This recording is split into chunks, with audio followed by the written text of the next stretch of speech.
میں ہونٹوں میں بڑبڑائی کہ میں یہاں کیسے رہوں گی؟ ماموں کی بانجی آج اس حالت میں ہے، انہوں نے مجھے بیٹے کے قریب ہونے پر چور بنا دیا اور اب ایک ملازم کے ساتھ اس جھونپڑی میں زندگی گزارنی ہے۔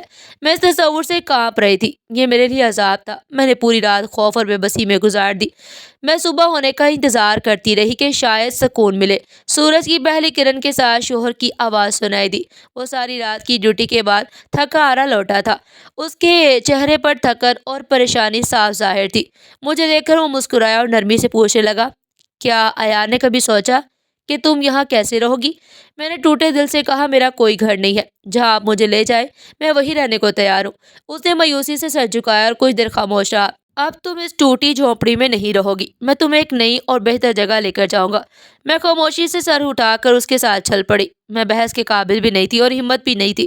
مجھے لگا وہ شہر کی کسی اور جھگی میں لے جائے گا۔ راستے میں اس نے ایک لفظ بھی نہیں بولا تھا۔ میں نے بھی مناسب سمجھا کہ اس وقت کچھ نہ پوچھو۔ کچھ دیر بعد ہم شہر کی حدود سے بھی باہر نکل آئے۔ میں حیران تھی کہ ہم اتنی دور آخر کیوں جا رہے ہیں۔ مجھے لگا شاید وہ کسی گاؤں کے قریب کہیں لے جا رہا تھا، لیکن پھر اچانک ٹیکسی ایک بہت بڑے گیٹ پر رک گئی۔ سفید رنگ کا عظیم عالی شان گھر سامنے کھڑا ہوا تھا، اتنا بڑا محل جیسے خوابوں میں دیکھا جا سکتا ہے۔ اس کے چاروں طرف سبز گھاس اور خوبصورت باغات تھے۔ دروازے پر سیکورٹی گارڈ مکمل احترام سے کھڑے تھے۔ میں نے ڈرتے ہوئے پوچھا، یہ کس کا گھر ہے؟ آخر کیا ہم یہاں کسی کی نوکری کرنے آئے ہیں؟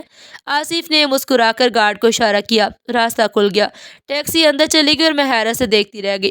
اندر کا لان اتنا بڑا تھا جیسے کسی 5 اسٹار ریسٹورینٹ کا۔ میں نے لرزتی آواز میں پوچھا، تم یہ سب چھپا کیوں رہے ہو؟ کیا یہ گھر تمہارے مالک کا ہے اور تم وہاں کام کرتے ہو؟ آصف نے نرمی سے میرا ہاتھ پکڑا اور بولا، بیٹھو سنو۔ پھر ہلکا سا مسکرا کر کہا، نوکری نہیں ملنے جا رہی، یہ ہمارا گھر ہے، تمہارا اور میرا، سمجھ آئی؟ میری سانس رک گئی، دماغ یقین کرنے سے انکار کر رہا تھا۔ میں چلاتے ہوئے بولی، یہ کیسے ممکن ہے؟ آصف بتاؤ، تم تو چوکی دار تھے نا، تمہارے پاس اتنی دولت کہاں سے؟ کیا تم نے یہ سب چوری کیا ہے؟ سچ سچ بتاؤ۔ میرے لہجے میں خوف بھی تھا اور حیرانی بھی شامل تھی۔ آصف نے تسلی سے کہا، میں چور نہیں، بیٹھو اور میں تمہیں پوری سچائی بتاتا ہوں۔ آج اس کی آنکھوں میں ایک مضبوطی تھی جو پہلے نہ دکھی۔ پھر وہ میرے پاس بیٹھا اور گہری سانس لیتے ہوئے بولا، میرا نام آصف ضرور ہے، لیکن میں چوکی دار نہیں تھا، میں ایک بڑی انٹرنیشنل کمپنی کا اصل مالک ہوں۔ یہ سنتے ہی میرا دل دھک سا رک گیا اور ہوش اڑ گئے۔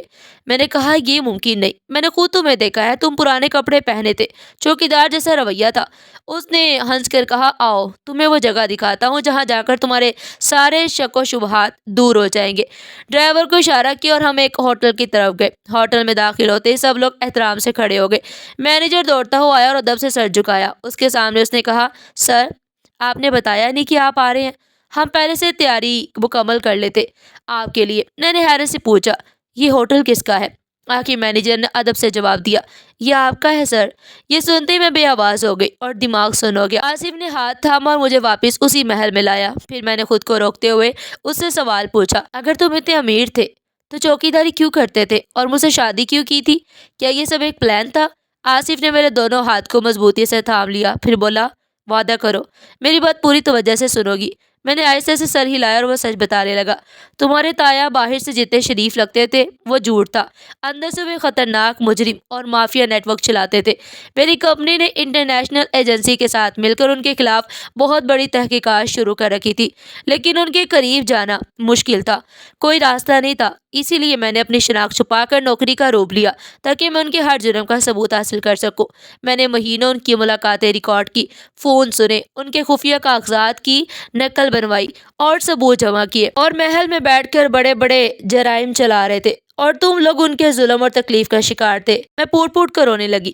یہ سب مجھ سے چھپا تھا۔ آصف نے میرے آنسو صاف کیے اور نرمی سے سمجھایا، گزشتہ رات جب تمہیں گھر سے نکالا وہ وقت اہم تھا، میں نے اسی وقت پولیس کو سارے ثبوت دے دیے، سب گرفتار ہو چکے ہیں، تمہارے تایا اب کچھ نہیں کر سکتے۔ یہ سن کر مجھے عجیب سا سکون ملا اور دکھ بھی ہوا۔ پھر میں نے ڈرتے ہوئے سوال پوچھا جو دل میں تھا، آصف تم نے مجھ سے شادی کیوں کی، کس مقصد سے؟ آخر کیا تم بھی مجھے چھوڑ دو گے جب تمہارا مشن پورا ہوا؟ آصف نے میرا ہاتھ مضبوطی سے پکڑا اور محبت سے بولا، میں نے تمہیں پہلی ہی نظر میں پسند کر لیا تھا، میں دیکھتا تھا کہ تم پر ظلم ہوتا تھا، میں تمہارے لیے کچھ کرنا چاہتا تھا مگر نہ کر سکا کیونکہ میری اصل پہچان سامنے آ جاتی اور سب برباد ہو جاتا۔ ایان ہمیشہ تمہارے لیے کھڑا ہوتا، وہ تمہارا محافظ تھا۔ میں چاہتا تھا کہ تمہاری زندگی میں کوئی ایسا ہو جو تمہیں ساری عمر عزت سے رکھے، تمہارا سہارا بنے۔ جب ایان نے تم سے شادی کا اعلان کیا میں ٹوٹ گیا تھا، لیکن جب تایا نے تم پر الزام لگا کر نکاح کروایا میں نے موقع ہاتھ سے نہیں جانے دیا اور نکاح قبول کیا۔ میں نے تایا کے حکم پر نہیں بلکہ دل کی رضا سے کیا، کیونکہ میں تمہیں چاہتا تھا اور ہمیشہ چاہتا رہوں گا۔ تم اس محل کی ملکہ ہو اور ہمیشہ رہو گی میرے ساتھ۔ میں پھوٹ پھوٹ کر رو پڑی، لیکن یہ آنسو خوشی کے تھے۔